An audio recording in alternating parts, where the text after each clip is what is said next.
Master Telugu TV channel ప్రేక్షకులకు నమస్కారం. ఈనాటి మన సంస్కృతి మన ఆలయం కార్యక్రమానికి స్వాగతం.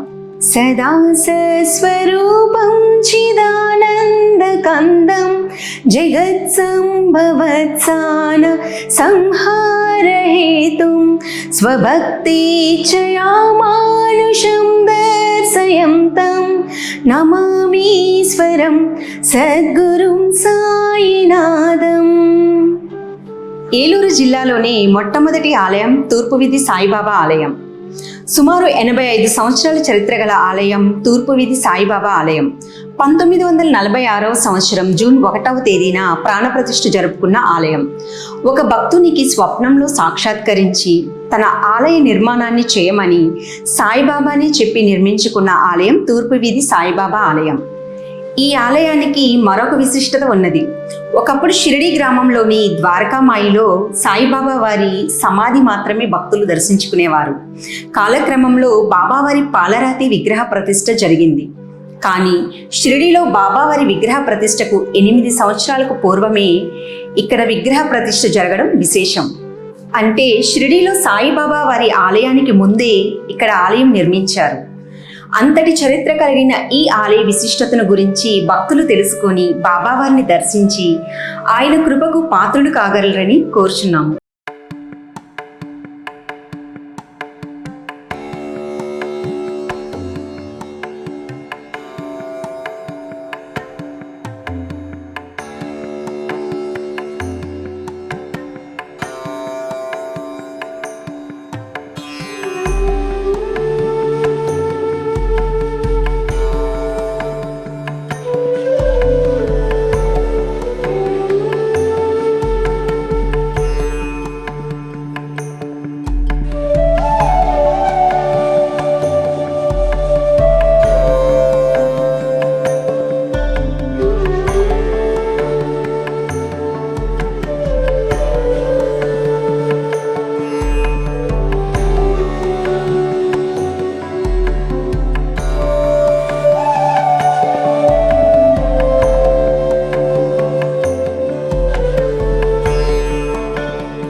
శ్రీ సాయిరామ్.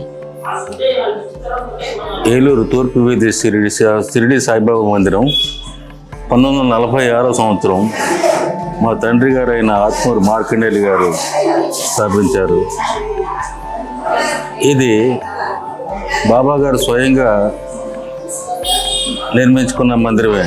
ఎందుకంటే మా తండ్రి గారు మెయిన్ బజార్లో వ్యాపారం చేసుకుంటూ ఉండేవారు.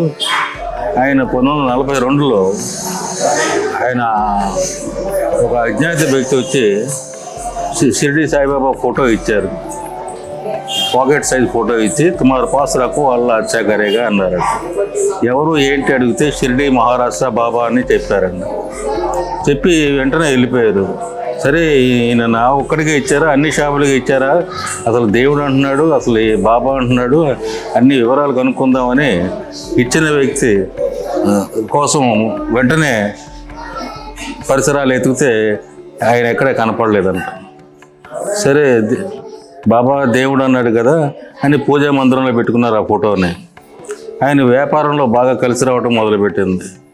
బాబా వచ్చాక బాగుంది, బాబా నాకు కోరిక ఉంది, ఆ కోరిక తీరిస్తే నీకు గుడి కట్టించేస్తానని మనసులో అనుకున్నారు. ఈయన కోరిక నెరవేర్చారంటాడు బాబా గారు.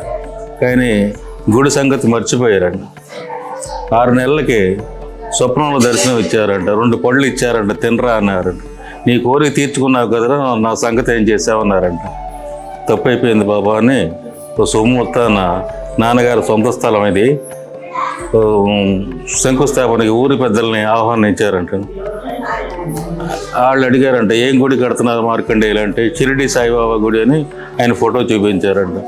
ఆయన చూస్తే ఫకీర్లాగా ఉన్నాడు, ముస్లిం కట్టుబాట్లు ఉన్నాయి, ఇలాంటి గుళ్ళు మనం కట్టకూడదు, ఇది హిందూ సాంప్రదాయం మంది, ఇలాంటి మనం కట్టకూడదని వాళ్ళు హుకుం జారీ చేశారంట.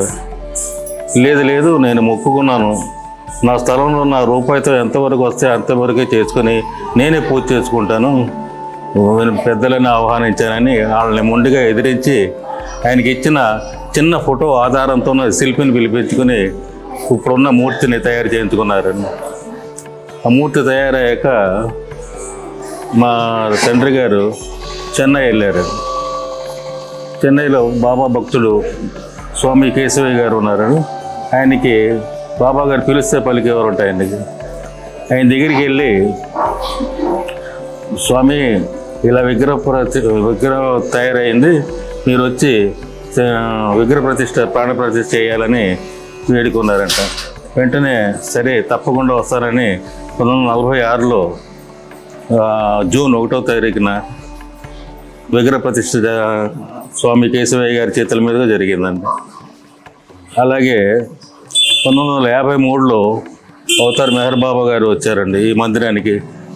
ఆయన మందిరానికి వచ్చి బాబా గారిని ఆలింగనం చేసుకుని హారతి ఇచ్చి పూజలు చేసి వెళ్ళారండి. అలాంటి మహానుభావులు చాలామంది, ఎక్కిరాల భరద్వాజ మేశ్వర్ వచ్చారు, తర్వాత చాలామంది మహానుభావులు వచ్చారండి, మా తండ్రి గారు చెప్పేవారు. అలాగే 96లో సాయి కోటి నామాలు అమ్ము సాంబశివరావు గారు ఆధ్వర్యంలో జరిగిందండి. అలాగే ప్రతి గురువారం కూడా పల్లకి సేవ, అన్న సమారాధన, నిత్యం 4 హారతులు జరుగుతూ ఉంటాయండి. మేము ఈ పండుగలు జనవరి 1, తర్వాత ఉగాది, తర్వాత శ్రీరామనవమి, తర్వాత జూన్ 1 వార్షికోత్సవం, మొన్నే జూన్ 1 80 సంవత్సరం వార్షికోత్సవం జరిగిందండి. తర్వాత గురు పౌర్ణమి, విజయదశమి, ఇలాంటి కార్యక్రమాలు దిగ్విజయంగా సాగుతున్నాయి. సాయిరామ్. చూశారుగా, సుమారు 80 సంవత్సరాల చరిత్ర కలిగిన సాయిబాబా వారి మొట్టమొదటి ఆలయం గురించి, తిరిగి మరొక ఆలయం గురించి మరో కార్యక్రమంలో తెలుసుకుందాం. అంతవరకు సెలవు. నమస్కారం.